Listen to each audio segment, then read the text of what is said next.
everybody. Welcome back to the Comedy Castle podcast. I'm your host, Joel Fragamenti.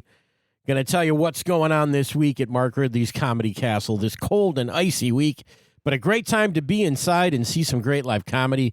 And boy, do we have some great live comedy for you this weekend with our headliner, Stewart Huff. I've known about Stewart for years and years. It was great to talk to him today. We had a real fun talk that you'll hear in a couple of minutes. And long overdue. We'll get more into that. But let's start on Wednesday, January 28th. We're going to end this month strong with the 101 Improv Class Showcase. That's the students of Tam White's improv class. They're going to entertain you at 7:30 p.m. coming up this Wednesday. I've seen the students. Some of them I've taught in my advanced comedy class. And a lot of funny people in the Improv Showcase. That's at 7:30 p.m. on Wednesday, January 28th. And then starting on Thursday night, the 29th at 7:30, Stewart Huff is in town. There's 5 shows with Stewart.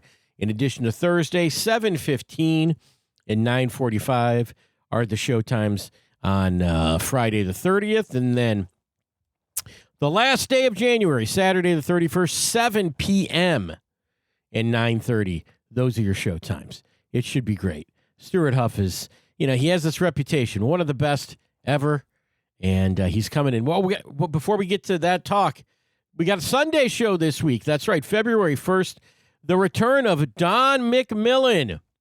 He's describing it as Don McMillan 2.0, asterisk, now powered by AI. System update complete, ready for tour. Don is so funny. It's a 7 p.m. show on Sunday.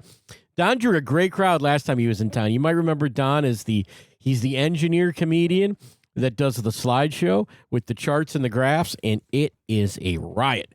I'm such a fan of Don. I can't wait for Sunday.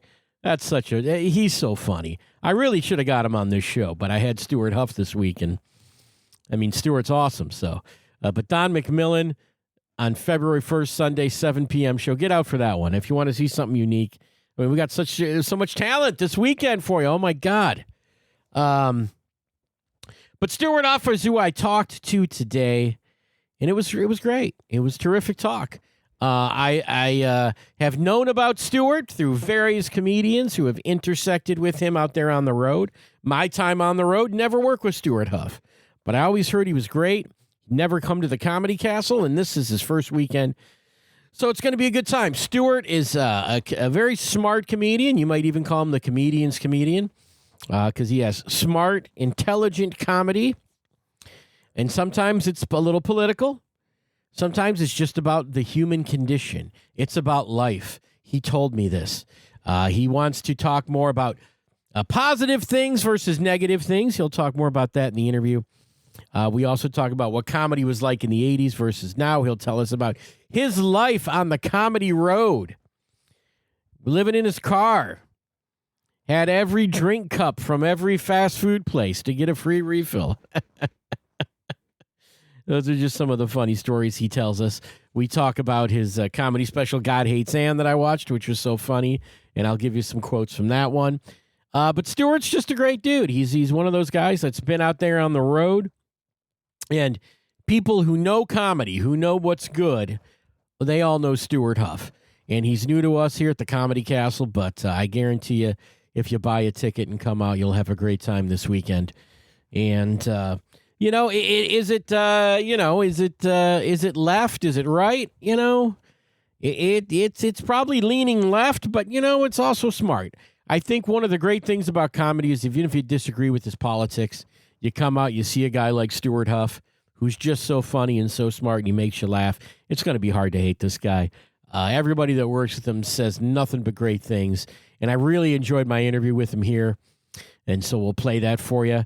I guess we'll play that for you right now. Maybe we'll play that for you right now. We'll come back. We got to talk about the comedy classes and tell you what's going on with those. Got the new one coming up. But let's just throw it over to Stewart Huff. This is going to be a great interview. You guys will really dig it. I had a great time talking to him. Here's Stewart Huff, everybody.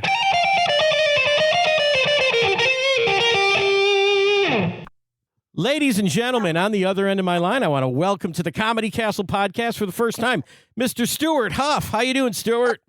I am good. I'm cold. I'm down south, and there's ice everywhere. Where are you at? Where there's not normally ice where you are?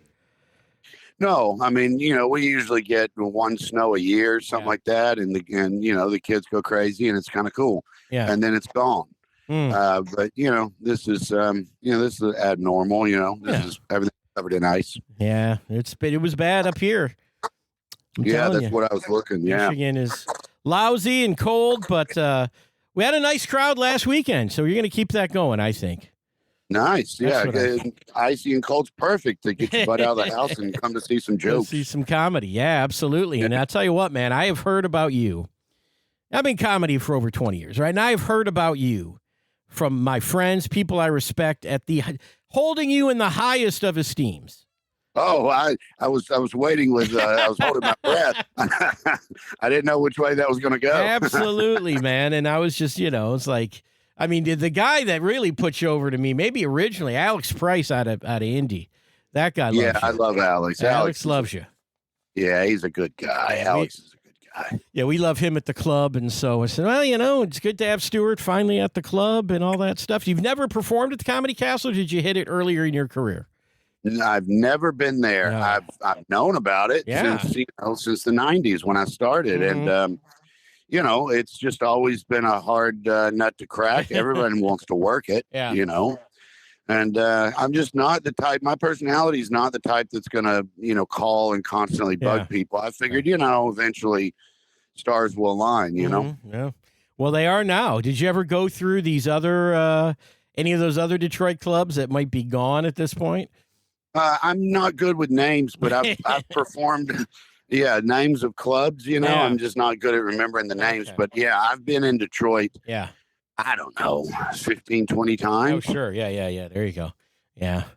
But, I like it. I've always liked Detroit. Yeah, you should. Detroit's a good place. Yeah, it's a cool place. It's an extremely interesting place because there's just so many layers to that town, Right. And Royal Oak is its own thing, but feel free to say Detroit and Royal Oak. You'll be all right. Oh, okay. It's not. Do people in Royal Oak get offended if you say Detroit? I think the people in Detroit get offended when you say when you're in Royal Oak, but the people in Royal Oak are fine with it. It just depends what side you're on. It's so weird to me when you start traveling around the country. It's like generally the way it works is the people in the town don't like the next town over, and then it extends. It extends from Michigan hates Ohio. Yeah. And Michigan doesn't give a damn about New Mexico. Who cares about those? You know what I mean? Right. But I mean, it's just you always hate your neighbor. Yeah. But we're looking forward to it, and I would imagine, look, I was watching a lot of your stuff leading up to this interview and really enjoyed it. But a lot of political talk and that kind of stuff, and I mean, I'm watching clips from 7-8 years ago. What's in the act now? What do people have to look forward to? Well, I don't know. I think I guess to answer that question, first of all, my goal, I guess you call it, is, and I would assume that this would be most people's goal if they decided, hey, I'm going to be a comedian. Yeah, I would assume what they want to do is be the type of comedian that they would want to see. Yeah. And I feel like I'm going to say whatever I want to say, despite where I'm at or who's in front of me. Now, how I'm going to say it is dictated by, the people, the audience. And, I feel like I hope to entertain everybody. Yeah. But I'm not going to change who I am depending on, what venue I'm in, Yeah. What I'm talking about right now is way less political. It's more human. I'm talking about humans. Yeah. It just as a blanket, what do we do? Not what does the other party or these people or, it's more like, look at us, both positive and negative. Right now I'm talking about a lot of positive things. Yeah. Yeah, that human beings do. I feel like there's so much negativity right now. It's just kind of like, my God, I mean, nothing's all negative. You know what I mean? That's ridiculous. I mean, so I'm talking about a lot of positive things. and some negative things, and trying to make jokes and stories about all of it, you know? Right. Yeah. I'm not, you know, right now, I don't, it wasn't really a conscious decision. I just, you know, this is just what I'm writing. This is what I'm thinking about right now, but I'm not going up there screaming about a politician on either side, you know? Yeah. Right. Yeah. I wrote down some quotes from, what is this? God Hates Ann. Just some of the funniest, I mean, just unbelievably. I mean, and I'm assuming, and knowing kind of how comedians work and giving you credit here, completely different act than when you recorded that, I'm assuming, but. The what I'm doing now? Yeah. That was, I mean, I'm proud of that show. God Hates Ann. That's terrific. Loved it. The way I was working was, you know, my life was way less stressful than it is now as far as, you know, home life and stuff like that. And I had a lot more time, and pre-COVID, I was writing and turning over material pretty quickly, you know. But that show, you know, that's if I'm going to be judged on anything, then God Hates Ann. I just say, well, if you like this, then you're going to like me, and if you don't like this, then you're probably not going to like me, you know. No, really funny stuff. I'm just going to read. I don't know how you feel about me reading these actual quotes back to you, but I think the audience, I mean, just to give them, 30 without playing a bit or having you do a whole bit, you know, some of these lines. You can't hate science and love NASCAR. That's great. Yeah, you know, I mean, it lets you want me to talk about these lines. I mean, it don't matter, but they're so fun. I mean, you know, people can watch the special and get the context, but I mean, I think that says it all right there. Yeah, I mean, the reality is, and especially, you know, in the I don't perform much in New York, San Francisco, LA. I like, you know, middle America. I like what they call the flyover, you know. That's where I feel comfortable. And you meet a certain amount of people that have these beliefs that are just like, you know, they're wearing NASCAR t-shirt, hat, belt, shoes, and then science is bullshit. What are you talking about?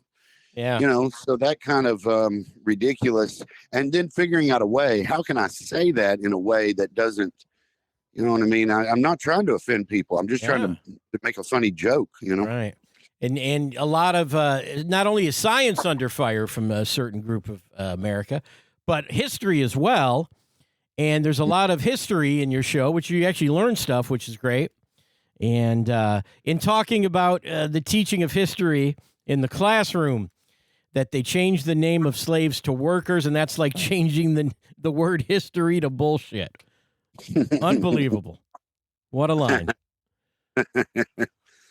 Yeah, and I would, I don't know, maybe that's the reason I'm the proudest of that show, because, you know, there's lines in there, I think, that, you know, if you have a brain in your head that is working, you know, then it's very difficult to argue with that kind of thing. You know what I mean?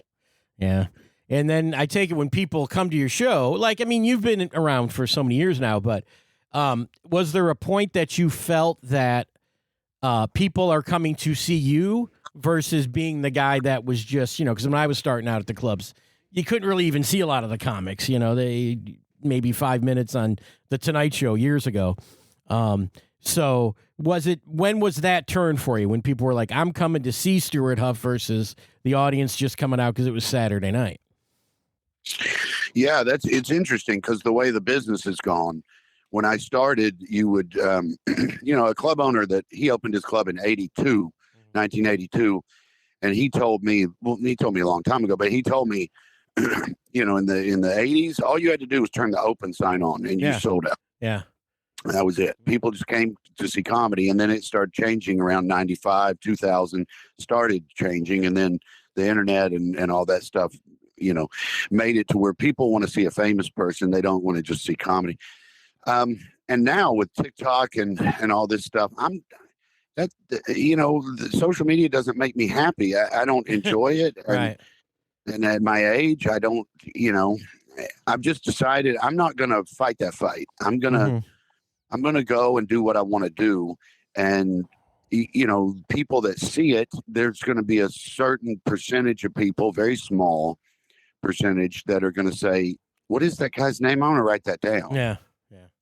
So, and those are really the people I want to reach anyway. You know what I mean? So that's my attitude. So the way it is now is I'll go and do a show in Royal Oak or Ann Arbor or whatever, and I will have a small number. It's not huge. It's a small number, but they'll drive. I mean, they'll drive 2 or 3 hours and get a room, and and it's nice because I don't know. I've never been famous, but when you have a few people that are really into what you're trying to do on stage, I don't know. It's like you have a friend group. You know what I mean? Yeah. No, that's a nice feeling, and some comics never get that. Yeah. I mean, I'm very happy with if you gave me the option, I could never get any more famous than I am now, but I could work the rest of my life. I'd take that in a heartbeat. Sure. Yeah. I just want to do comedy until the old pine box has my name on it. Well, hopefully that's real far off there. So let's talk about starting out in comedy. All right. So I heard you tell this story about going to open mics. You'd go to the open mic and not get out of the car. Oh yeah. I don't. I couldn't have told you this then, but I think it's pretty clear in my mind what I was doing was I wasn't starting comedy. I was running away from putting a suit and tie on every day. Yeah. I didn't want to be in a cubicle, and I was so dumb, young and dumb. Now I'm old and dumb, and I really felt like if I graduate college, then I'm going to end up saying yes to some cubicle job, and then that's it. And so I ran away, and I've always liked comedy, but I never thought about maybe I should try it. And but I was writing stories, and then one day I went up and in a coffee shop where people play music, and I told some stories, and no one thought they were funny. And I just thought that's so fascinating. Like I put together 10 minutes of things that I thought were very funny, and not one human being agreed with me. That's amazing, and there's no way that can happen twice. So I did it again. And I still kept doing it, like trying to figure out, like, God, that literally, when I thought of this joke or this story or this line, whatever it was, it made me laugh out loud to myself. And I just said it to 200 people and not one person. That's fantastic. And then but it's so nerve wracking. It's so against who I am. My genetics to go up on stage in front of people. And I would drive to the open mic, and I would get there. I mean, before the wait staff. I'd get there. I was the first car in the parking lot, and I would look over my notes, sit in my car and look over my notes. And then people would begin arriving. The club would open, then the audience would begin arriving. The parking lot would fill up, and then you would see people start to come out and leave. And I was still in my car, and I would stay there until the parking lot was completely empty. It was just me, and I never went inside. Wow. I just couldn't do it, just too scared to do it. And then I got pissed. I think so what happened. I just got so mad at myself. And there had been plenty of points where if someone would have come along and said, hey, do you want to go and work for Best Buy and make this much money or what, I would have said yes. But no one ever offered me anything. So I just, they don't do Best Buy don't get their employees that way. Right. Yeah. So I just sat there doing this stupid thing. Yeah. And I lived in my car, and I don't know if you want, this is kind of dirty, but all right. You want me to tell this? Well, sure. It's hey, they're coming to the show. That's the idea, right? This is true. I don't tell this story on stage. This is absolutely true story. I was living in my car. I was driving around mostly the South, and I didn't know what I was doing. This is pre-internet, pre-cell phone. And I would meet a comic at a show, and they would say, hey, there's a place in Virginia that lets you go up. You just sign up and you go up. And I would go, oh, where is it? And I would my car was my house. So, and I drive up to Virginia. So anyway, I was sleeping in a lot of rest stops and Walmart parking lots and stuff. And I was in a rest stop once, and I was sitting reading my book in my driver's seat, reading my book. It was probably 4 in the morning. And then I looked to my left, and there was a man just masturbating, standing there. He just right next to me. Yeah. I don't want to get too graphic, but I want to paint the picture. He wasn't like pressed against my window, or I would have I would have noticed him. But he quietly parked, got out of his car, and stood, and I turned and looked, and there he was. Yeah. And my first thought in my head was, thank God I'm not in a cubicle. You know what I mean? And I still kind of feel that way. Yeah. It's like the car breaks down and I have no money, and I'm like, God, I'm so glad that I don't have a tie on right now, Right. I don't know why a lot of my friends hit a certain age and they were like, I don't want to drive. But I'm like, are you kidding me? This is the greatest part of it all. Yeah. I like the lifestyle of comedy just as much as I like the writing of it, which I love, the performing of it. And I like the entire thing. If I could make more money, that'd be great, but I don't. So who cares? Well, I mean, and I think we'd all say that, the money in comedy is a weird thing because so many guys started making, like post-pandemic, there was this boom. And I think a lot of people made way more money than they thought they'd ever make. Mm-hmm. And now that I think that, I think that some of it's come down or the economy's a little lower. I don't know, whatever it is. Where I wonder if some of those guys are going to stick around.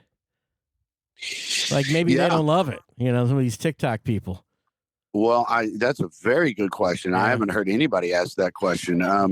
When I was starting, and we're talking about now the 96, 97, I mean, countless people, older headliners, people that have been around since the 80s, 70s, they would laugh at me, and they're nice, but they would say, "You're getting into it now? Are you kidding? It's over. Why would you start?" Rich Schneider, who was on Marriage. Yeah. Rich told me a story. I mean, this 25 years ago. He told me, we were talking, we weren't friends or anything, but he was nice to me. And I said, "Hey, you ever just go out on the road again and just for giggles, just for fun, and go work a club?" And he told me that there was a club in Texas that he loved, and he was friends, and him and the owner would golf and party. And he goes, "I thought about going there." And he called me. The owner called me and said, "Hey, come back and work a week here. We'll have a blast." And the owner said, "I can't give you what I used to give you. I can only give you about $5,000. Yeah. And Rich goes, "Are you nuts? Yeah. I'm not working a room for $5,000. What are you talking about?" Right. And I was living in my car at the time. Yeah. You know what I mean? I had every soda fountain drink in my front seat for free refills. Every one of them. Yeah.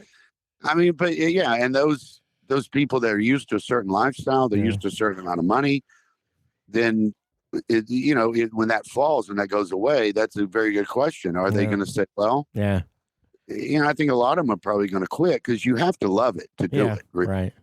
It's too hard. Yeah. You go through the highs, you go through the lows, you go through a pandemic, you go through whatever it is. 9/11. I was working during 9/11. That was, that wasn't fun. No.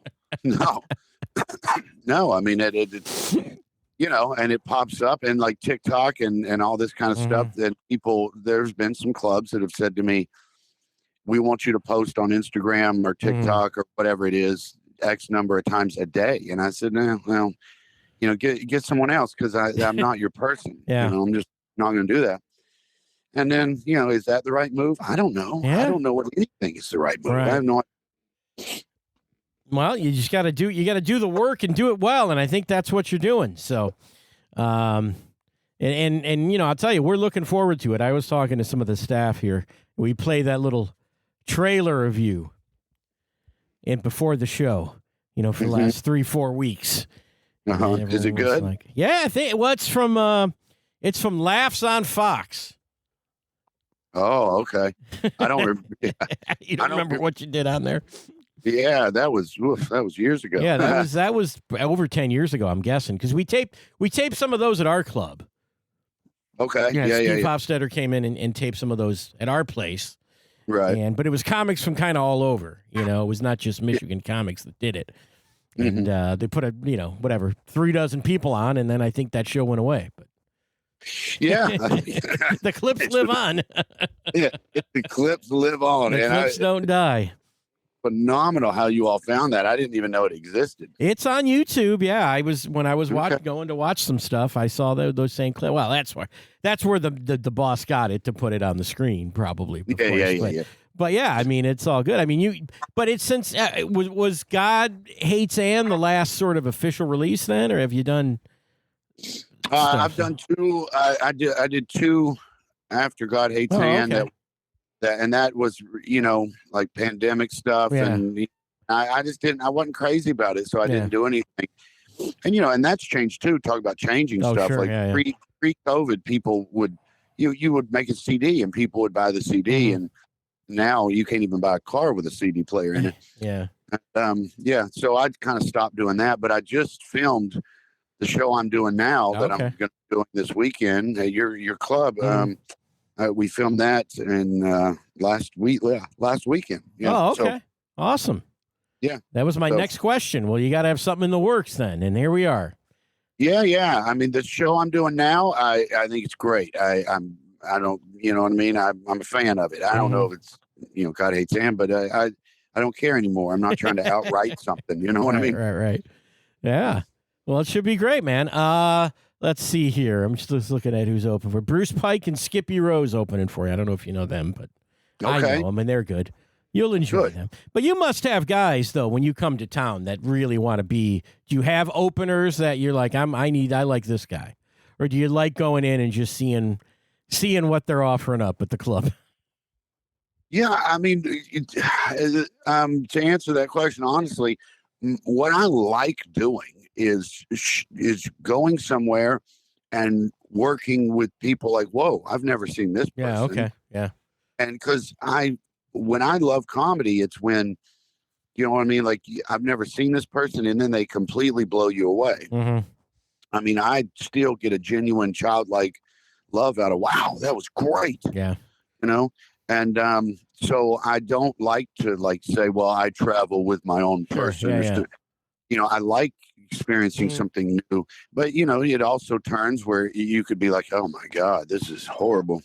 You know what I mean? And where you end up working with someone that you don't get along with, whatever. But it's worth the risk to me. But there's always sometimes I bring people with me because whatever they deserve it. If the club says, hey, do you have someone? Then I'll say, yeah, I'll bring somebody. And, and I always try to find someone that, is trying hard to be good, Right. Yeah. And then you see weird people doing that, when you travel and you see who the local talent is. I enjoyed that when I was on the road. Maybe you could know that, maybe you know this guy, right? I went to Atlanta. My brother lives in Atlanta. All right. And I would visit him from time to time. And one time I got a guest spot at the old Punchline, Sandy Springs. You must have been there. Okay. Oh, yeah. That's where I started. Good club with the balcony and the whole thing. A nice place, right? Mm-hmm. And there was a guy that went up before me that would... And he ended up on one of the last comic standing auditions from this era. And this is over a decade ago. He would put a box on his head and turn a crank. And a joke would pop out. Does that ring any bells? Oh my God! Yeah. He must be known down there. Kind of. But that was guy going up before me, and I was like, "What is going on in Atlanta?" I'm not going to say any names. Okay. But there was a guy, and I always kind of liked him. He was one of those. How do you say it honestly but politely? He was he was black licorice. You know what I mean? He was like one of those things where like you either liked it or you didn't. You know? Right. He was garlic. You know what I mean? Yeah. You either like this or you don't. But he was always reaching, always trying these all bizarre. I remember one time he was sitting next to me, and this is before the time you're talking about. But same guy. But he was sitting next to me talking, and the show's going on, and then he goes, "Oh, it's my turn next," or whatever. So he gets up in the same club, Sandy Springs, the Punchline, and he's wearing khaki pants with a white shirt tucked in, and he usually wasn't dressed that way, so it was odd. But I didn't say anything, and and then he goes up, and they introduced him, and he goes up, and they introduced him as this is his first time on stage. Oh, okay. Which it wasn't. Yeah. I've known guys that do that. Yeah. Yeah. So he got, and every time this guy took the stage, you were always like, what's he going to try? Because none of it worked ever. Yeah, right. You know what I mean? But he goes up and he looks very nervous. And I have to say, he played nervous very well. I mean, I'm sure half of it was real and half of it was acting, but he looked very nervous and he began stuttering and stammering and can't get the joke out. And then you start to see like a small wet spot near his crotch. And then it gets larger and larger until, I mean, his knees are wet. It's the half, or maybe more of the front of his khaki pants are like dripping water. Yeah. And then he goes, "Oh my God," and runs off stage. And no one's laughing. And everyone's looking at each other like, "Oh my God, that was," some people have a face of kind of like, "Oh, that poor kid," and the rest of them are like, "What an idiot," And then he comes back and sits directly next to me, and just, I swear to God, this is what he sat down. I said nothing. He goes, "Well, that didn't work." So he didn't really. Yeah, I don't know. Did you find out if he really pissed himself or it was some sort of gimmick? He had water in a syringe in his pocket. Okay. And he would do that. I'm talking about like every other week. He would show up and he would do something that was just like, what made you think this would be fun? One day, all he did, one show, for like a 6-minute set or whatever, he spoke French, and I don't even know if it was real. I don't speak French, but what do I know? And then he would like get off stage and go, "You want to go to a Waffle House?" What? But I mean, how much fun is that guy? It is. You know what I mean? You do miss that, I guess, for the open mic days. Yeah, I mean, just not to be rude about it, but most, especially younger comics, are struggling. They're trying to find they're working hard that works. Yeah. So their topics are generally limited. It's sex or drugs, it's stuff that is relatable. And then all of a sudden, this guy comes out doing the most bizarre stuff, and you're just like, what? Yeah, I don't know. I always kind of liked him. It was like the weird bright spot of the night. Oh man. Well, listen, we're not having any of that this weekend. All right. So leave the syringe at home, Stewart. So if I pee this weekend, it'll be real, baby. It'll be real. All right. Bring the khaki pants just in case, but make it as visual as possible. Make it as bright and easy to see right in them stage lights. So put some of that pool blue stuff in me, and it'll be good. Hey, man, what a pleasure. Thanks for talking to me, Stewart. And we want people to come out this week and go to ComedyCastle.com. Get your tickets for Stewart Huff. Come on. Yeah. It'll be fun. And I can't wait to get there. I mean, I've been in the business a long time, and everyone loves this club. It's going to be fun, no matter what happens. Well, you're long overdue, and I think you're going to have a great time. I know. Yeah, man. I look forward to it. All right. We'll see you Thursday, man. Sounds good. Thanks, Stewart. Bye-bye. Bye. There it is, Stewart Huff. Thanks, dude. Fun talk. Enjoyed talking to him. I thought we were just getting rolling. Talking about the old Atlanta Punchline, Sandy Springs. That was a good place. Only got to play there once, but yeah, it was fun talk, and I'm really, really looking forward to this weekend. I think we've got some great comics coming in this year. When we did the rundown a couple weeks back with Bill Bashart, Stewart was one of the guys that I just highlighted. Because I was like, man, this guy's never been. He's one of the few that's never been at the club that everybody loves. So Stewart, really looking forward to it. And, of course, Don McMillan on Sunday is going to be awesome as well. We've got the Improv 101 showcase for you on Wednesday. And we're getting closer to we've got more showcases coming up. Bill Bashart's beginner comedy class. I believe they start up next week. If you want to sign up for that, call the club at 248-542-9900. Of course, I've got my advanced comedy class. As I'm recording this, I'm about to head out to an open mic here in a couple of minutes and work with those guys. If you want to take the advanced comedy class, if you've done the beginner class or you've done a little bit of comedy and you want to know what it's like to be a working professional comedian, the advanced comedy class is the thing that you want. Work with me for 6 weeks. That starts up again February 28th. And I've already got some folks signed up. The last one sold out, so please, if you're interested in that one, call the club at 248-542-9900. 9900. And, of course, for any of our show tickets, for Don McMillan on Sunday, for Stewart Huff, for any of the Comedy Class Showcase shows, you go over to comedycastle.com. We announced Dave Attell last week. How about that? There's a big get. We get Attell. We try to get Attell every year. We don't always get him every year, but we got him coming in May. So those tickets are going on sale. We know those shows will sell out. There's only 4 of them this time. No Thursday show for Attell. So you come Friday, early, late. You come Saturday, early, late, whatever you're doing. Come see Attell. He's awesome. One of the all-time greats. Dave Attell's coming. And, of course, Mark Norman is coming. Pete Holmes, Maria Bamford. All of those tickets available right now on comedycastle.com. All right, so come warm up with us. We know it's been some tough weather. We appreciate the big crowds we had out for Nathan McIntosh. He was awesome last week. So shout out to Nathan and to everyone who came. Thanks to you guys for coming and supporting live comedy. Out at Mark Ridley's Comedy Castle. And always got to thank Mark Ridley for being the brains behind this operation here. One of the all-time great club owners, and he's still doing it. We love you, Mark. Bill Bouchard wrangles a lot of this talent for me. Alex Price, actually, who we talked about in the interview, actually got me hooked up this week with Stewart Huff. So shout out to the homie Alex Price down in Indianapolis. And thanks to you guys for listening. Comedy Castle Podcast. Catch us on Instagram. I got to plug these. I never do. Instagram, Facebook, Comedy Castle Pod is the Instagram handle. Follow us over there. You can follow us on Facebook as well.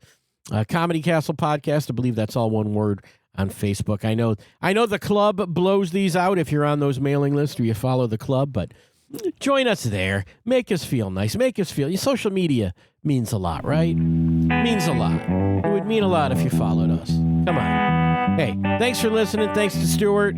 We'll catch you this weekend. It's going to be great shows. Bye-bye.